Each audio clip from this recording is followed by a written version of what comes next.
Start.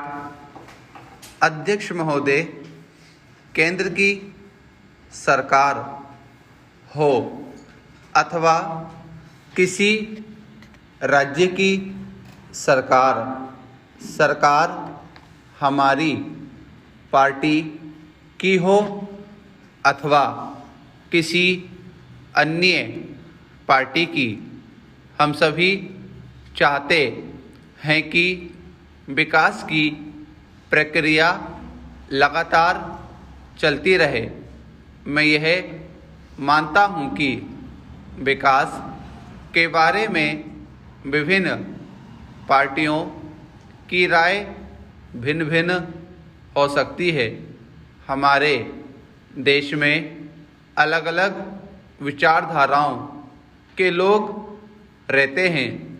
उनकी अपेक्षाएं एवं आकांक्षाएं कभी एक जैसी नहीं हो सकती। ऐसी स्थिति में उचित यह होगा कि विकास की अवधारणा को परिभाषित कर लिया जाए। संसद की यही भूमिका सबसे महत्वपूर्ण है। मैं समझता हूँ कि किसी भी वस्तु के उत्पादन की जो सामान्य प्रक्रिया है, उस प्रक्रिया में अपेक्षित वस्तु के साथ साथ कुछ ऐसे पदार्थ भी प्राप्त होते हैं जो हमारे किसी काम के नहीं होते। इन पदार्थों से हमारे पर्यावरण पर भी प्रतिकूल प्रभाव पड़ता है, परंतु इस कारण से हम अपनी आवश्यकता की चीज़ों का उत्पादन बंद नहीं कर सकते। जरूरी यह है कि हम उत्पादन प्रक्रिया को समझें। विकास की एक सर्वमत परिभाषा यह है कि जिस प्रक्रिया से वर्तमान की परम आवश्यक वस्तुओं की पूर्ति के साथ साथ भविष्य की आवश्यकताओं को पूरा करने में किसी प्रकार का समझौता ना करना पड़े, उसे विकास कहा जाता है।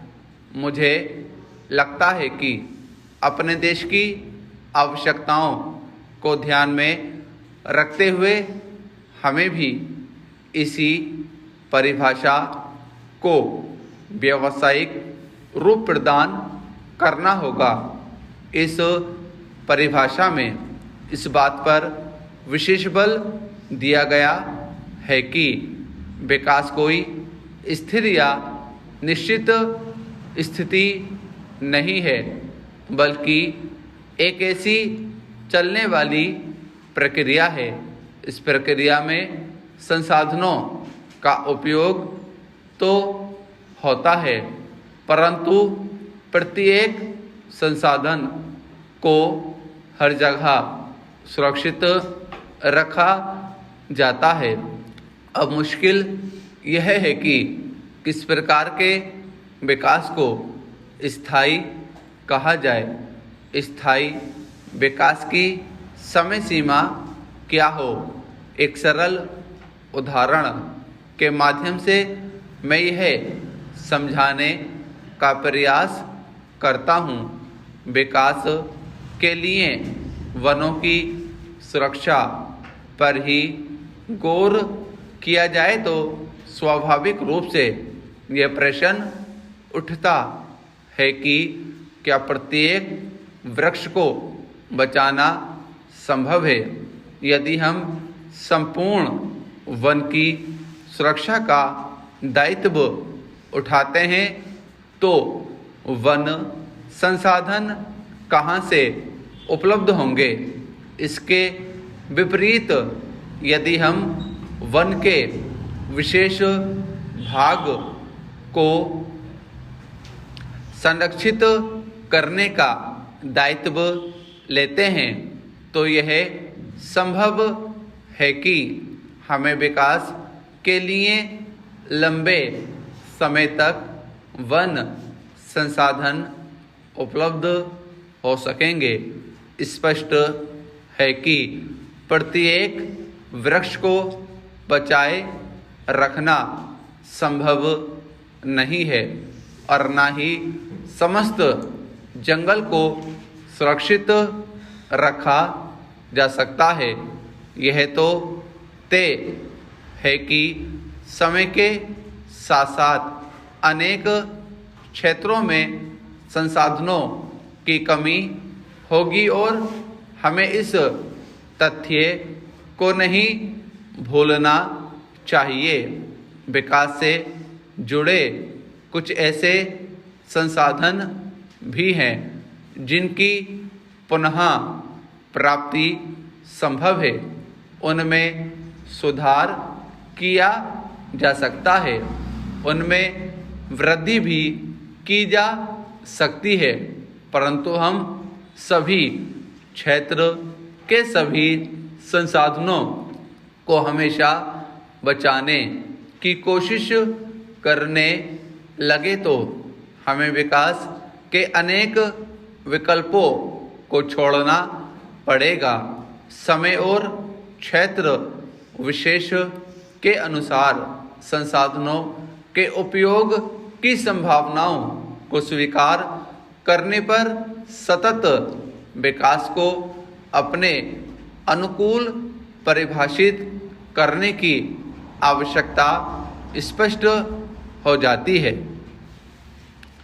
अध्यक्ष महोदय, बाहर से मंगाई जाने वाली वस्तुओं से क्षेत्रीय स्तर पर विकास को गति देना तो संभव है, लेकिन हम सब यह अच्छी तरह जानते हैं कि इस प्रकार के विकास को वैश्विक स्तर पर स्थायी विकास की संज्ञा नहीं दी जाएगी। हमें कुछ मामलों पर वैश्विक व्यवस्था के संदर्भ में विचार करना ही होगा।